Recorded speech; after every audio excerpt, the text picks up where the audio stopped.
Bienvenidos a este nuevo episodio donde exploraremos la llegada de los hermanos maristas a México, su evolución a lo largo de los años y cómo lograron impactar tantas comunidades a nivel nacional e internacional. La historia comienza en 1899, cuando los hermanos maristas, encabezados por el hermano Pedrón Damián, establecieron su primera escuela en Guadalajara, Jalisco. El 20 de agosto, ese mismo año, en octubre, un segundo grupo de hermanos llegó a Mérida, Yucatán. Desde estas dos ciudades comenzaron a expandirse hacia el Bajío, Michoacán y el Distrito Federal, así como Campeche, Chiapas y Oaxaca en el suroeste. Sin embargo, los inicios no fueron fáciles, además del reto de aprender un nuevo idioma y adaptarse a una cultura diferente. Los hermanos se enfrentaron a la fiebre amarilla entre 1899 y en 1902 causó la muerte de casi una docena de ellos. A pesar de estas dificultades, lograron mantener viva su misión. En su mayoría, los hermanos de esta primera etapa eran franceses. El esfuerzo de estos pioneros rindió frutos en 1908, con la fundación de la provincia marista. Para ese entonces, ya operaban las casas de formación en el país, y las escuelas contaban con los primeros hermanos maristas mexicanos.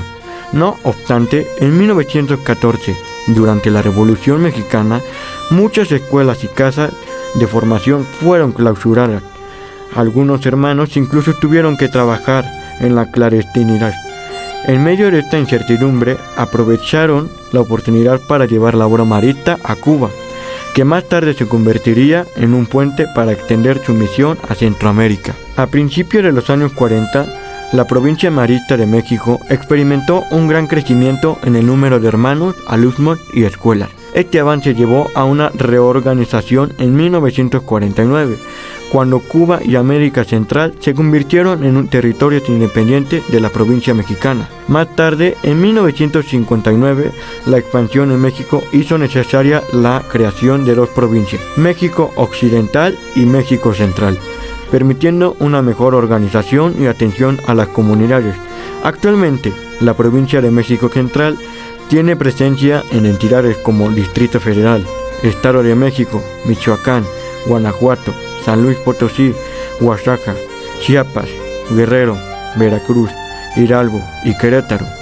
Por su parte, la provincia de México Occidental está presente en Baja California, Chihuahua, Sinaloa, Nuevo León, Tamaulipas, Nayarit, Aguascalientes, Michoacán, Jalisco, Campeche y Yucatán.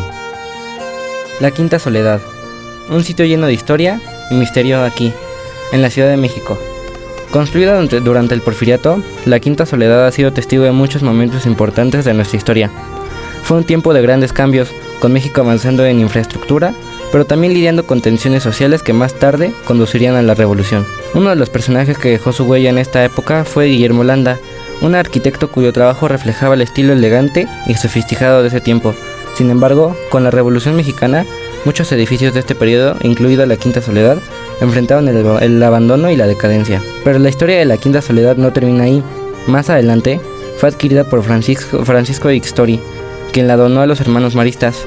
Esta congregación ha sido fundamental en la educación en México, fundando instituciones como el Centro Universitario México, mejor conocido como el CUM. Y es en el CUM donde se brindó refugio y educación a muchos, incluyendo a los exiliados de la Guerra Civil Española. Este episodio de la historia mexicana es un ejemplo de cómo nuestro país ha sido hogar de aquellos que buscan un nuevo comienzo.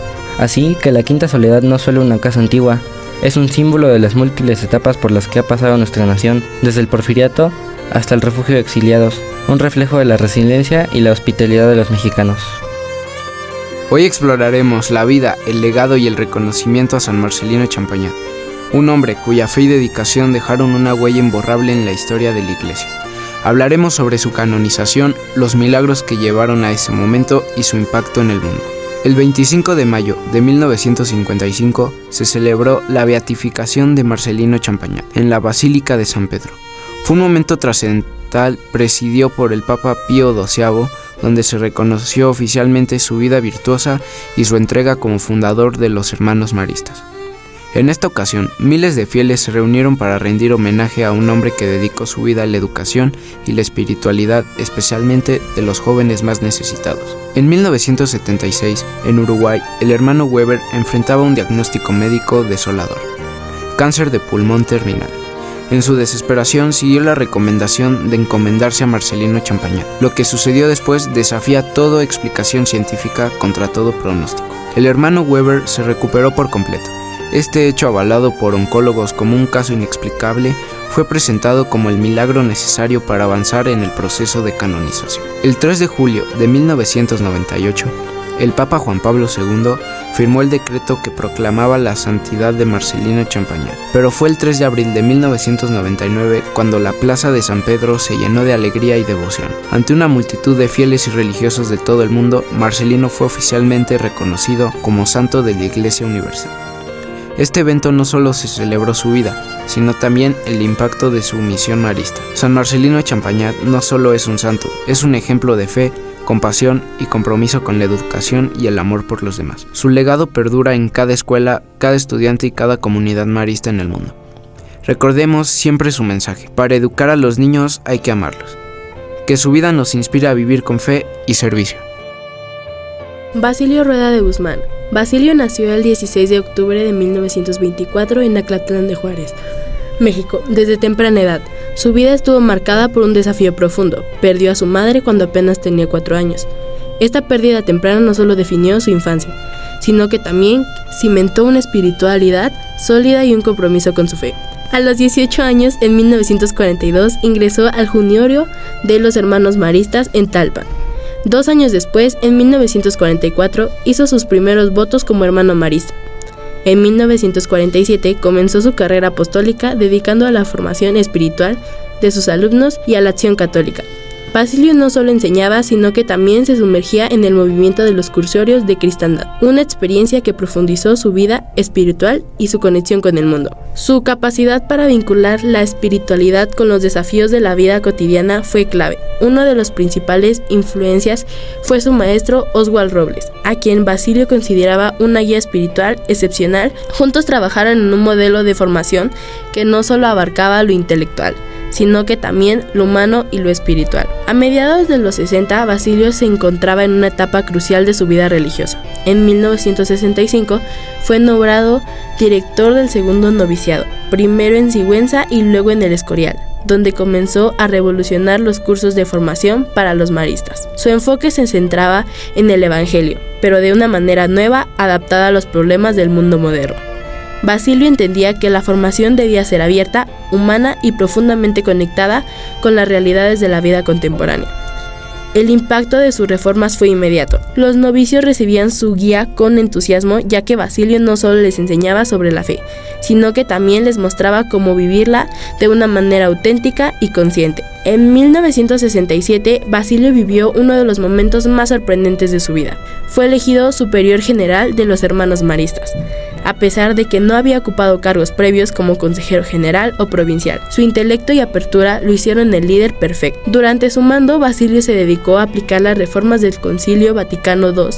Estas reformas buscaban actualizar la vida religiosa, haciendo que se adaptara mejor a las realidades de la sociedad moderna. A lo largo de 18 años, Basilio viajó por las comunidades maristas ofreciendo animación pastoral, retiros espirituales y escribiendo circulares, que aún hoy siguen siendo una referencia para muchos. Una de sus circulares más influyentes fue Sobre la oración y la vida comunitaria, un documento que reflejaba su enfoque profundo y equilibrado de la vida religiosa. Basilio no solo fue un líder de gran visión, sino que también un hombre profundamente comprometido con el servicio. Tras 18 años como superior general, continuó su labor como maestro de novicios y formador espiritual hasta su fallecimiento el 21 de enero de 1996. Su funeral fue una auténtica apoteosis de agradecimiento y amor, una muestra del impacto profundo que tuvo en la vida de tantos religiosos y laicos. Hoy sus cenizas reposan en la Quinta Soledad, la casa provincial de México Central, como un recordatorio de su dedicación y legado. Basilio no solo transformó la vida de congregación marista, sino que dejó una huella imborrable en la educación y la espiritualidad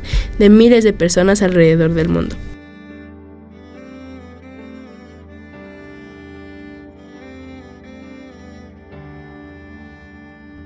Octavio Paz Fue un poeta, ensayista y premio Nobel de la literatura. Su paso por el Centro Universitario México, un colegio marista, fue clave en su formación. Allí cultivó su amor por las letras y el pensamiento, los cuales lo llevaron a escribir obras como El laberinto de la soledad. Su educación marista le incluyó disciplina y valores que reflejó en sus escritos.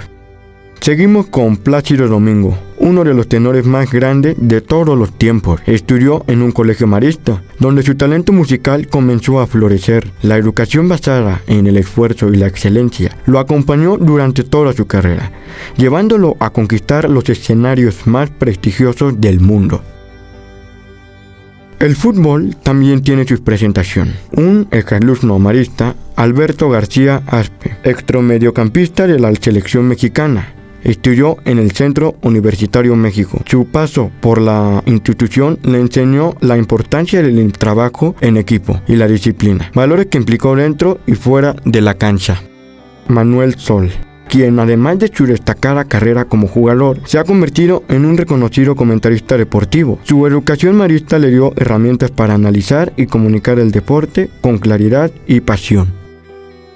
Luis Miguel, reconocido mundialmente como el Sol de México, cursó parte de su educación en un colegio marista. Aunque su carrera musical comenzó desde muy joven, la disciplina y valores adquiridos en su formación académica lo acompañaron a lo largo de su vida, ayudándolo a mantener una carrera sólida y exitosa en la industria musical. Jordi Rosado, conductor y escritor, también tuvo su paso por la escuela marista, conocido por su cercanía con el público y su talento para la comunicación. Jordi ha mencionado en diversas ocasiones cómo la educación marista le proporcionó bases en el trabajo en equipo y en el desarrollo de su carrera en los medios de comunicación. Ciro Procuna, destacado periodista deportivo, es otro de los exalumnos maristas. Su pasión por el deporte se vio reflejada desde sus años escolares, donde participó activamente en actividades deportivas. La formación marista lo ayudó a desarrollar sus análisis críticos y capacidad de narración, cualidades que hoy en día lo caracterizan en su desempeño como comentarista. Y finalmente tenemos a Alex Montiel, que es mejor conocido como el Escorpión Dorado. Creció en el ambiente marista y, a pesar de su irreverente y humorístico personaje en internet, su formación le brindó herramientas clave para su creatividad y el desarrollo de contenido digital.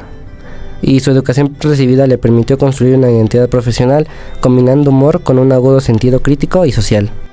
Nuestro primer protagonista es Luis Gerardo Méndez, actor y productor mexicano nacido en 1982 en Aguascalientes. Se ha destacado en el mundo del cine y la televisión con proyectos como Nosotros los Nobles y la serie Club de Cuervos. Luis Gerardo estudió en un colegio marista, donde empezó a desarrollar su pasión por las artes escénicas. Su educación influyó en su disciplina y valores, llevándolo a consolidarse como uno de los actores más versátiles de su generación. Gabriel Montiel, mejor conocido como Wherever Tomorrow, nació en 1989 y se convirtió en uno de los primeros grandes influencers de habla hispana gracias a sus videos de comedia en YouTube. Montiel estudió en una institución marista donde comenzó a desarrollar su creatividad y su gusto por la producción audiovisual. Aunque su carrera tomó un rumbo distinto al académico, los valores de esfuerzo y dedicación aprendidos en su formación fueron clave para su éxito en el mundo digital. César Roel Echerours, mejor conocido como César Costa, nació en 1941 y es un ícono del rock and roll en México. Su carisma y talento lo llevaron a la fama con las Camisas Negras antes de consolidarse como solista y actor en cine y televisión. César estudió en el Colegio México, una institución marista en la Ciudad de México, donde comenzó a explorar su pasión por la música. Su formación en una escuela marista influyó en su amor por la música y el compromiso con la excelencia artística. Carlos Fuentes llegó a México a los 16 años y entró al bachillerato en el Colegio Marista México de la capital. Así desarrolló su talento como periodista. Roberto Gómez Bolaños, también conocido como Chespirito, estuvo en el Colegio México Roma en 1941.